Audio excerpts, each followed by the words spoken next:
Students आज की इस लेसन में हम लोग सीखेंगे कि किसी भी फ्रैक्शन को पार्शियल फ्रैक्शन में कैसे कन्वर्ट करते हैं। तो सबसे पहले आज हम स्टार्ट करेंगे केस नंबर 1 चैप्टर नंबर 4, जिसकी स्टेटमेंट ये है कि if the denominator has consist of linear but non repeated factors.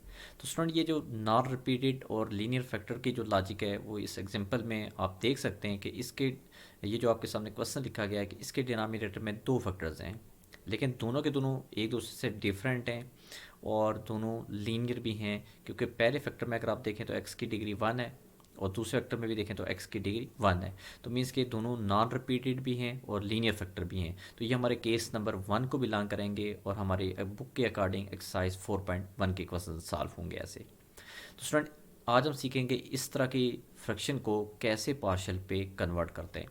इसमें सबसे पहला स्टेप स्टूडेंट ये आप अपने माइंड में रखिएगा कि अगर किसी भी फ्रैक्शन के डिनोमिनेटर में दो फैक्टर्स हैं तो उसकी पार्शियल भी दो बनेगी। अगर तीन फैक्टर्स हैं तो उसकी पार्शियल फ्रैक्शन भी तीन बनेगी। तो चूंकि इसके डिनोमिनेटर में दो फैक्टर्स हैं तो उसकी पार्शियल भी दो फैक्टर्स बनेगी। लेकिन अकॉर्डिंग टू द स्टेटमेंट और अकॉर्डिंग टू द जो इसके जो स्टेप के जो रूल्स हैं उस पर अगर हम बात करें तो इसके डिनोमिनेटर में जो दो फैक्टर्स हैं हमें उन्हें लिखना पड़ेगा। फर्स्ट फैक्टर को लिखना पड़ेगा with unknown alphabet, that is A over X minus four, then we are write plus B over X minus two. अगर इसके डिनोमिनेटर में एक तीसरा फैक्टर भी होता तो हम लिखते प्लस सी ओवर। तो मीन्स के जितने लीनियर फैक्टर डिनोमिनेटर में आते जाएंगे उतना आप alphabetically A B C D की फॉर्म में चलते जाएंगे। तो चूँकि इस क्वेश्चन में दो थे तो हमने दो बार इसे ए और बी की फॉर्म में लिख दी है। नेक्स्ट वन जो हम स्टेप करने जा रहे हैं to calculate the value of A and B, क्योंकि ये ए एंड बी अननाउन्स हैं तो इनको कैलकुलेट करने के लिए हमें जो सिंप्लीफिकेशन करनी पड़ रही है वो ये है कि इस तरफ ये डिनोमिनेटर में एक्स माइनस फोर और एक्स माइनस टू है, इनको अगर हम लोग शिफ्ट कर दें राइट साइड की तरफ तो सबसे पहले ये ए के साथ जाएंगे फिर बी के साथ जाएंगे।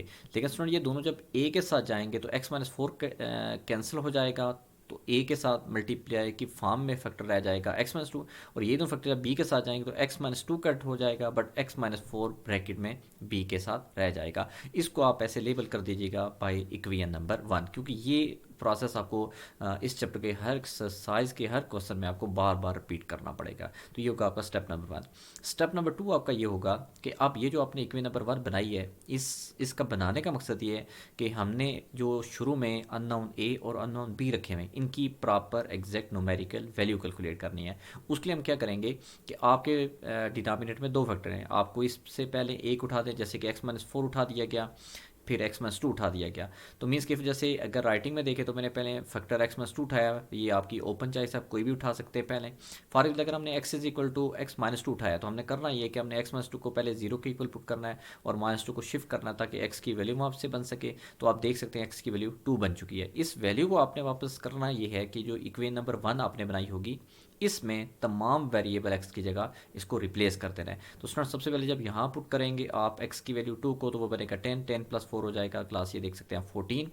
यहाँ पे आप 2 पुट करेंगे तो 2 माइनस टू जीरो हो जाएगा, मीन्स के ए के साथ मल्टीप्लाई का तो whole area will be zero, that's मैंने यहाँ पे एक दफ़ा जीरो लिखा है। बी आपका जीरो इसलिए नहीं होगा क्योंकि जब आप बी की जगह 2 पुट करेंगे तो 2 माइनस फोर माइनस टू देगा, तो बी के साथ ब्रैकेट के अंदर एक नंबर रह जाएगा दैट इज़ माइनस टू। उसके बाद स्टूडेंट्स आपने ये करना है कि माइनस टू जीरो को तो आप छोड़ देंगे बट माइनस टू अगर इधर बी के साथ मल्टीप्लाई और इस तरफ आके डिवाइड हो जाएगा तो जब व्हेन आप उसको डिवाइड करोगे वो 14 को 2 पे डिवाइड करोगे तो with the sign of negative तो बन जाएगा b is equal to -7। Similarly यही स्टेप हम करेंगे फैक्टर नंबर 2 के लिए, जो कि आप स्क्रीन पे देख सकते हैं एक्स माइनस फोर है। जब आप एक्स माइनस फोर को जीरो के इक्वल पुट करेंगे तो माइनस फोर शिफ्ट होगा तो एक्स की वैल्यू बन जाएगी प्लस फोर। अब जब x की वैल्यू प्लस फोर भी मिल गई तो लेकिन आपने इसको भी पुट करना है वापस इक्वेशन नंबर 1 में in the replacement of the variable x। तो देखें स्टूडेंट जब हम x इज इक्वल टू 4 को पुट करेंगे यहाँ पे तो ये बनेगा 5 4 time 20, 20 plus 4 24, that's five right side पे आप देख सकते हैं मैंने 24 लिखा है विच इज इक्वल टू, यहाँ पे आप स्टूडेंट 4 पुट करेंगे तो 4 में से 2 माइनस होगा तो 2, तो a के साथ ब्रैकेट में 2 आ जाएगा और उससे आगे कन्फर्म बात है ये जीरो हो रहा का, क्योंकि आप जब यहाँ पे 4 पुट करेंगे तो 4 माइनस फोर जीरो होगा और b के साथ मल्टीप्लाई होगा तो b को भी जीरो कर देगा। इस तरह हमारे पास जब ये शेप बनी है तो 2 को मल्टीप्लाई डिवाइड पे लेके जाएंगे तो आपके पास एक और अननोन कैलकुलेट हो जाएगा a is equal two plus 12।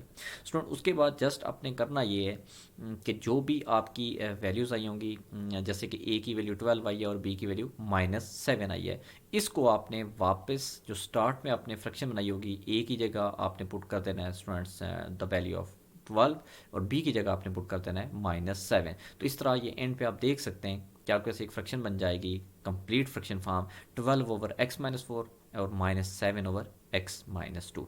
इस तरह हम लोग इन क्वेश्चंस को प्रॉपरली सॉल्व आउट कर सकते हैं using the concept of case number 1।